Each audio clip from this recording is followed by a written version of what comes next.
What's going on, everybody? This Afro Think Tank. I just want to kind of show African Americans who have issues with Asian Americans and how Asian Americans always insert themselves in on the civil rights movement within academia, and they always seem to be on the enemy side, right? They always seem to be on the oppressor side, and it doesn't make sense to us, right? It's like we should understand, all being intelligent creatures, right? All being intelligent scholastically, right? And knowing our history, that the one oppressing us is always that white man. But yet, how is it that the Asian, who has a history of, acrimonious altercations with this white man, will still side with that white man, right? You have to understand that in the Asian community, education, right, in and of itself, over there in Asia, is the end all be all, right? And you know how in America we put a lot of emphasis on tests, and how we complain about how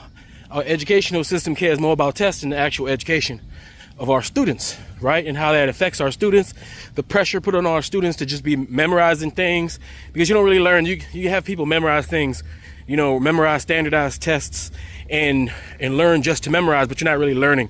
You're not really learning the process. You're not really learning how to solve problems. You're just learning how to memorize. Well, in Asia, this is on steroids, right? Because in China specifically, and other Asian countries as well, right, there's a standardized test. This is known as the hardest test in the world. And this one test, no matter who you are, no matter what you've ever accomplished in your entire life, if you do not do well in this test, your entire life can be dictated. If you do not do well on this test, you could ruin your entire life and the reputation of your entire family, right? This will affect who you marry. This will affect if you ever get to vacation. This will affect if you ever can afford a house, if you can ever afford an apartment, if you can ever even get a decent job at any respectable company. So it's a whole different world. And even amongst the Chinese, the youth, right, they're getting tired of it, because it's like mental slavery. It's a part of their culture, right, which is, they have a culture of discipline and order and things like that, and not all of those aspects of their cultures are very conducive towards a happy lifestyle, right? So I want you guys to see why it is that when Chinese people come to America with a cultural mindset on standardized tests, on ultra hyper competitiveness when it comes to school, I want you to understand where it comes from, right? Because when you understand where it comes from, you'll understand why Asian Americans always pick white supremacy and fall for the propaganda given to them by white supremacy when it comes to competing in academia, when it comes to passing standardized tests, when it comes to their level of what seems to be arrogancy when it comes to taking tests, how perceivably they are better than everybody else, smarter than everybody else, they got to beat everybody else, the hyper competitiveness, right? The disregard for social norms and American history when it comes to who to back when it comes to education. I just understand that they're coming from a whole different world, so they really don't understand what's happening here, right? And that's how they get themselves caught up.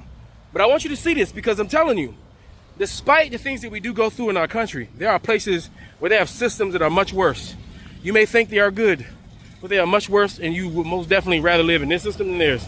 Anyway, without further ado, I'm gonna teach you something today. Tell me what you think in the comment section. Just Afro Think Tank, learn something, teach something. I'm out. No, these Chinese students are not possessed. They're just cramming for the Gaokao, known as one of the hardest exams in the world that's happening this month in China. From students basically living inside their classrooms to having meals being passed through school gates, such apocalyptic-like scenes are a norm in China during this period. In some schools, 12-hour study days are the standard. Some students may get just one day off a week, and many still show up on that day to study more. Some students go to the extreme, using IV drips to help them concentrate. Yeah, IV drips. And some female students also take pills to delay their periods until exams are over. During the Gaokao period, roads are cleared and construction near exam halls are put on hold to not disturb the students. Taxi drivers even offer free rides to Gaokao examinees. But what is Gaokao and why is it such a big deal in China? Basically, it's like A-levels, Poly GPA and IB all rolled into one ultra high stakes exam that determines your entire future. Not only are the questions tough, But the competition is brutal, with over 13 million students registered this year, but only about 5% will make it into the country's top universities. Gaokao factories have even become a phenomenon, with some high schools resembling military-style camps, pushing students through intense curriculums and strict discipline to prepare for the exam, while the entire town's economy revolves around supporting the schools. The pressure is so intense, some students end up hurting themselves or others.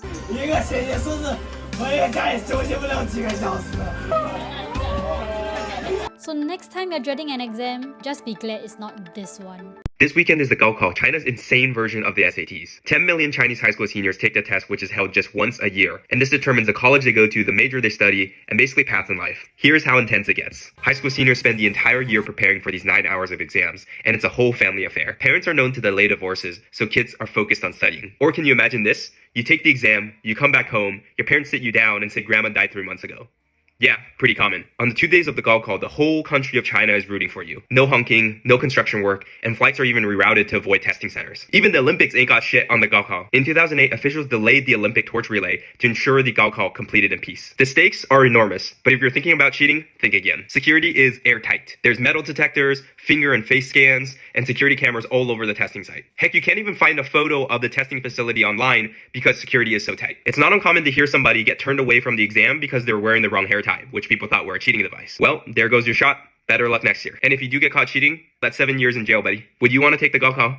This is what happens to Chinese students after finishing the most difficult exam of their lives. Compared to Chinese exams, yours would seem like nothing more than a silly joke. For them, it's not just a test, but a real nightmare that decides their future. In their final year of school, Chinese students prepare for the most important exam of their lives, the Gaokao. It determines not only which university they will attend, but also their entire social status for the rest of their lives. Gaokao is considered the hardest exam in the world, and preparation for it takes place across the whole country. Students can spend up to 20 hours a day at school. Instead of going home, they sleep there and continue studying non-stop. Parents even quit their jobs to bring food to their children. The culmination comes on exam day. Across the country, roads near schools are blocked, and even airplanes are forbidden to fly to avoid noise during the test. But when it's finally over, celebrations begin. Students run out of schools knowing the hardest part is behind them, while across the country, parades and festivals continue for weeks. Could you pass the world's toughest college entrance exam?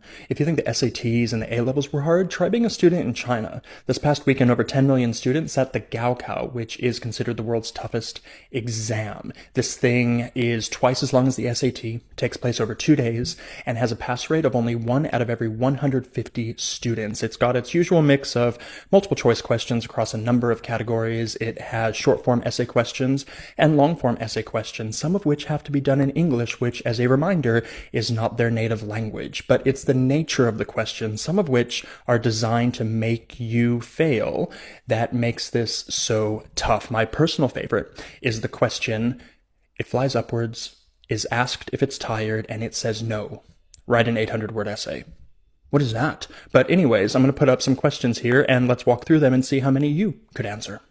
First up, assume a positive sequence an whose sum of the first n terms is Sn, given that 2an equals a1 plus a3 sequence. Square root Sn is an arithmetic sequence with a common difference d. 1. Find the general formula of the sequence an in n and d. Assume c, I don't even know what that is, r, for any positive integrals m, n, and k that satisfy m plus n equals 3k, and m is not n, exists equality sm plus sn is greater than, or is that less than, csk.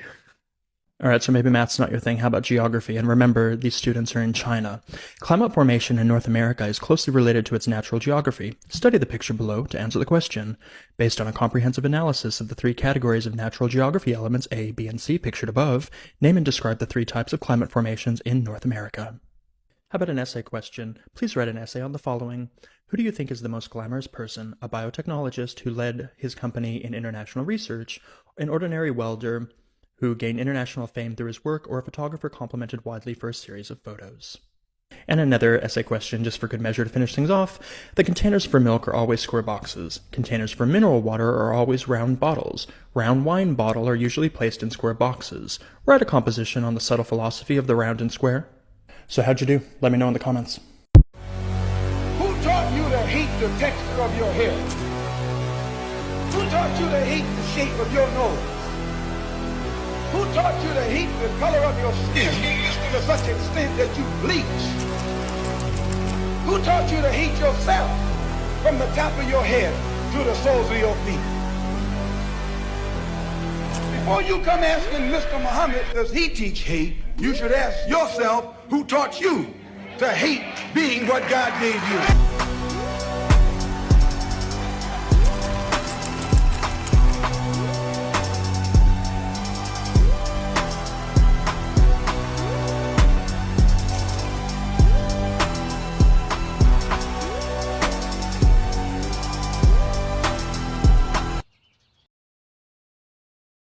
Free Sudan! Boycott diamonds and gold!